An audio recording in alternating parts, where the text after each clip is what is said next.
Nessa série de 3 vídeos, eu vou apresentar alguns conceitos fundamentais do Mindfulness, introduzindo dentro do ambiente de trabalho. Nesse primeiro vídeo, eu vou falar sobre estresse e piloto automático, dois conceitos muito importantes para a gente entender o conceito de Mindfulness.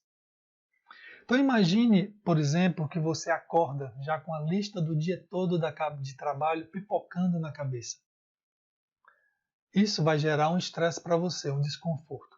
Então, o que é o estresse? O estresse existem situações no nosso dia a dia que vão fazer com que nos mobilize a nossa energia para poder resolvê-las. A gente precisa se adaptar a essas situações. Então, precisa de uma energia mental, energia psicológica e uma energia física também. O estresse, então, no nosso dia a dia, ele é bastante benéfico, porque ele nos dá energia para poder a gente resolver os nossos problemas. Nesse caso em específico, o estresse ele gera um desconforto na gente. E se eu somo com a alimentação inadequada, o sono, que se chama de outros estressores, né, ele começa então a roubar, ele começa a ficar crônico e ele começa a roubar a nossa atenção. Ele rouba a nossa atenção e nossa memória de trabalho. Então são os dois recursos principais que a gente tem para poder lidar melhor com as informações do nosso dia a dia e tomar melhores decisões. Então, esse estresse crônico que rouba a nossa atenção, ele tem um efeito que chama de a nossa mente ela fica desconcentrada, ela fica distraída. O nome técnico para isso é mindlessness. Então, quando você fica distraído, fica desconcentrado, geralmente você tende a agir de 3 formas diferentes. Primeiro é de forma impulsiva, que a gente chama de piloto automático. Você age no automatismo. Então, por exemplo, se você já é fumante, se você está estressado, você tende a fumar mais. Segundo ponto é que você tende a tarefa que está em mão, você tende a não concluí-la. Você tende a se sobrecarregar de novas tarefas e você não consegue perceber isso. Talvez aquela pessoa que trabalha demais, ela se sobrecarrega, ela não consegue perceber que ela está se sobrecarregando. É como se ela abrisse janelas no computador e não fechasse. E um terceiro ponto principal é que a gente começa a tagarelar muito. Nossa mente começa a contar coisas para a gente que às vezes não tem muita relação com com o contexto em que a gente está vivendo. Então, essa mente desatenta que a gente tem agora, você está desconcentrado, diz uma pesquisa na Science 2010 que nós passamos 47, quase 50%, 47,9% do nosso tempo de vigília, a gente passa com a mente em devaneio. Ou seja, a gente fica pensando em algo diferente do que a gente está fazendo.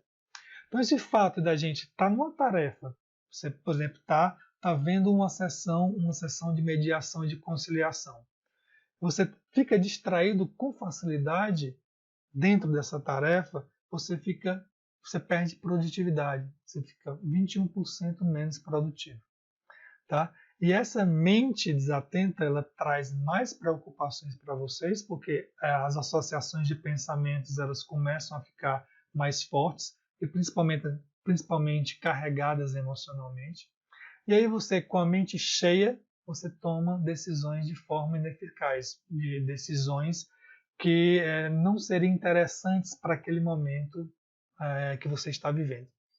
Então, também com essa mente distraída, com essa mente cheia, você não consegue filtrar as irrelevâncias, ou seja, que informações eu tenho que é importante naquele momento. Eu também não gerencio a minha memória de trabalho. A minha memória de trabalho é saber, eu retenho a informação, eu consigo trabalhar com as informações que eu tenho naquele momento para gerar uma decisão. Então, a minha memória de trabalho está afetada. Então, eu consigo misturar as coisas que estão acontecendo com as minhas preocupações internas, por exemplo. Eu então fico cronicamente distraído. Eu estou olhando para a pessoa, mas eu estou pensando em outra coisa. E geralmente os outros não se sentem ouvidos quando a gente está muito distraído. Porque a gente está conversando com a pessoa, mas ao mesmo tempo está percebendo as outras situações que estão acontecendo ao nosso redor. principalmente pensando nas nossas preocupações. Então, dessa forma, quando eu estou estressado, isso vai afetar o meu trabalho, vai afetar a minha produtividade, e eu vou ficar em constante, o que se chama de estresse, né? O meu organismo ele vai ficar alarmado. É uma reação de luta e fuga. Então, eu vejo todas as situações, eu fico inquieto, eu fico pensando em que vai acontecer algo que eu não vou poder dar conta. Isso é o que se chama de reação de luta e fuga ou modo de piloto automático. Então, toda vez que você estiver muito distraído, desconcentrado, muito inquieto, sempre sentindo necessidade de que algo aconteça, de controlar as situações, você está nesse modo de piloto automático. E quando a gente está nesse modo, o modo contrário, o oposto, que na realidade refreia esse modo de estresse ou de modo de piloto automático, em que a gente consegue relaxar, que é o modo consciente, ele está hipoativo. Então, na realidade, quando a gente está estressado, não é que a gente não consiga relaxar, mas que a gente dá mais atenção ao modo de estresse do que ao modo de relaxamento. E aí, com o tempo, a gente perde a nossa capacidade de voltar para esse modo de relaxamento. Então, na realidade, quando eu perco essa minha capacidade de voltar para o modo de relaxamento, aí isso é a abertura para as doenças, os adoecimentos, principalmente as doenças psicológicas. O estresse crônico, ansiedade, depressão, dor e doença crônica. Tudo bem? Então, nesse vídeo eu mostrei como é que o estresse ele atua na nossa atenção, trazendo adoecimento. No próximo, eu vou falar um pouco sobre mindfulness. Até lá!